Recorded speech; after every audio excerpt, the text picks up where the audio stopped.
আপোনালোকৰ যথেষ্ট মূল্যৱান সময়ৰ পৰা মই 2 মিনিট মান সময় আপোনালোকৰ পৰা লৈছো সম্পূৰ্ণ ভিডিঅটো চাব আৰু মই কেইটামান কথা জনাব বিচাৰিছো আপোনালোকে কাইন্ডলি শুনিব আৰু শেয়াৰ কৰিব।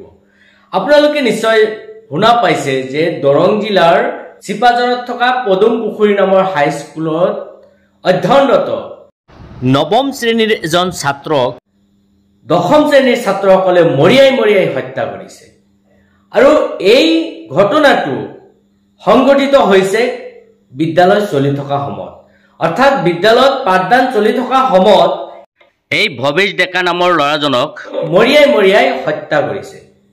এষাৰ কথা আপোনালোকে নিশ্চয় জানে যে যি চৰকাৰী স্কুলৰ শিক্ষকসকলক 1 লাখ 1.5 লাখ টকালৈকে দৰমহা দিয়ে, যি চৰকাৰী স্কুলৰ শিক্ষকসকলক সকলো ধৰণৰ সা সুবিধা দিয়া হৈছে আৰু সেই চৰকাৰী স্কুলৰ শিক্ষকসকল ক'ত আছিল নাইবা তেওঁলোকে কি কৰি আছিল, তেওঁলোকে সেই চৰকাৰৰ দৰমহাখিনি যে লৈছে তেওঁলোকৰ কোনো দায়িত্ব কৰ্তব্য নাছিল নেকি যে এজন স্কুলৰ ছাত্ৰক মৰিয়াই আন ছাত্ৰসকলে হত্যা কৰি দিলে তাৰ পিছতো তেওঁলোকে কোনো ধৰণৰ খবৰ নললে? এইটো কেনেকুৱা কথা হ'ব পাৰে? গতিকে যিজনৰ নিজৰ পুতেকজন হেৰুৱাইছে সিহে গম পায় যে এজন পুত্ৰ হেৰুৱাই যোৱাৰ পিছত তাৰ মনত কিমান আঘাত আৰু বেদনা ঠাই ল'ব পাৰে। আমাৰ দেশখন কেৱল অযথা বিষয়বস্তু লৈ আমি সমালোচনা কৰি থাকো। আমাৰ চৰকাৰখনেও দেখা যায় যে মানুহবিলাকক সদায় অস্থিৰ কৰে কিছুমান অপ্ৰয়োজনীয় বিষয়বস্তু আলোচনা কৰি।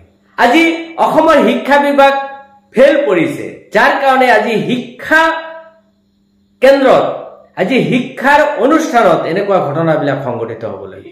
অসমৰ যিজন মূল পৰিচালক সেই পৰিচালকজনে যদি আমি বিভিন্ন কামত কাজিয়া কৰি থাকো তেতিয়াহ'লে নিশ্চয় মন্ত্ৰী মিনিষ্টাৰ বিলাকো তেনেকুৱা চৰিত্ৰৰ হ'ব, তেন্তে নিশ্চয় সেই দেশৰ জনসাধাৰণ বিলাকো তেনেকুৱা চৰিত্ৰৰ হ'ব। আমি দেখা পাইছো যে জনসাধাৰণেও একে 47 হাতত লৈ তেওঁলোকে কাজিয়া কৰিব বিচাৰে আৰু যাৰ কাৰণে আজি দেখা গৈছে যে স্কুলৰ ছাত্ৰবিলাকেও কাজিয়া কৰাৰ কাৰণে উঠি পৰি লাগিছে। আৰু এয়া প্ৰথম উদাহৰণ এটা আহিল যে স্কুলৰ ছাত্ৰই ছাত্ৰক মৰিয়াই হত্যা কৰে। যদি চৰকাৰ প্ৰশাসন কটকটীয়া থাকিলেহেঁতেন তেতিয়াহ'লে এখন স্কুলত এখন বিদ্যালয়ত কেতিয়াও তেনেকুৱা পৰিৱেশৰ সৃষ্টি নহলহেঁতেন।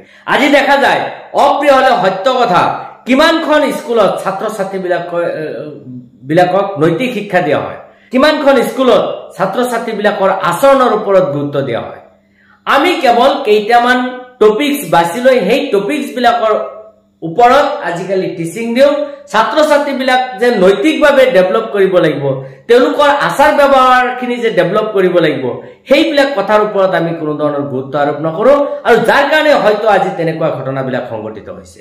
এইবিলাক ক্ষেত্ৰত দেখা গৈছে যে অসমৰ শিক্ষামন্ত্ৰী ফেইলৰ হৈ গৈছে, কাৰণ অসমৰ শিক্ষা ব্যৱস্থাত আজি মাৰপিট চলিছে। কিয়? যে চৰকাৰে মাজে সময়ে দেখা যায় যে বিভিন্ন বিষয়বস্তু লৈ হুলস্থুলীয়া পৰিৱেশৰ সৃষ্টি কৰে, কেতিয়াবা বিভিন্ন ধৰণৰ দাঙ্গামাৰ সৃষ্টি কৰে, কেতিয়াবা বিভিন্ন ধৰণৰ অমূলক কথাবিলাক কৈ থাকে আৰু যাৰ কাৰণে দেশৰ জনসাধাৰণ বিলাকো দিনে তেনেকুৱা হ'ব ধৰিছে যে চৰকাৰ যিবিলাক বিষয়ৰ ওপৰত গুৰুত্ব দিয়া প্ৰয়োজন সেইবিলাক বিষয়ৰ ওপৰতহে গুৰুত্ব দিব লাগে, অযথা সাধাৰণ বিষয়বিলাকৰ ওপৰত গুৰুত্ব দিব নালাগে। আজি দেখা গৈছে যে শিক্ষা খণ্ডত আমি গুৰুত্ব দিয়া নাই, আমি আমাৰ জনসাধাৰণখিনিক ডেভেলপ কৰাৰ ক্ষেত্ৰত আমি গুৰুত্ব দিয়া নাই, আমি উৎপাদনৰ ক্ষেত্ৰত আমি গুৰুত্ব দিয়া নাই, আমি খেতি পথাৰৰ পৰা কেনেকৈ বেছি উৎপাদন কৰিব পাৰি সেইবিলাকৰ ওপৰত কোনো ধৰণৰ গুৰুত্ব দিয়া নাই, আমি গৰাখহনীয়াৰ সমস্যাবিলাক সমাধান কৰা নাই। এনেকুৱা হাজাৰ সমস্যা জৰ্জৰিত হৈ আছে। আমি দেখা পাইছো যে স্মাৰ্ট মিটাৰ বিলাক দি জনসাধাৰণ বিলাকক জুৰুলা কৰিছে, কিন্তু এইবিলাক বিষয়ৰ ওপৰত গুৰুত্ব নিদি চৰকাৰে বিভিন্ন সেই সৰু ল'ৰা ছোৱালীৰ নিচিনা কাজিয়া কৰে। আজি দেখা গৈছে যে অসমৰ সেই শিক্ষা বিভাগ ফেইল কৰাৰ কাৰণে এটা শিক্ষা অনুষ্ঠানত তেনেকুৱা ঘটনাবিলাক সংঘটিত হ'বলৈ পাৰিছে। গতিকে আশা কৰিছো যে আপোনালোকে এইবিলাক বস্তু উপলব্ধি কৰক আৰু দেশৰ জনসাধাৰণ যেতিয়া সচেতন হ'ব তেতিয়া কেতিয়াও চৰকাৰ বিপথে পৰিচালিত হ'ব নোৱাৰে।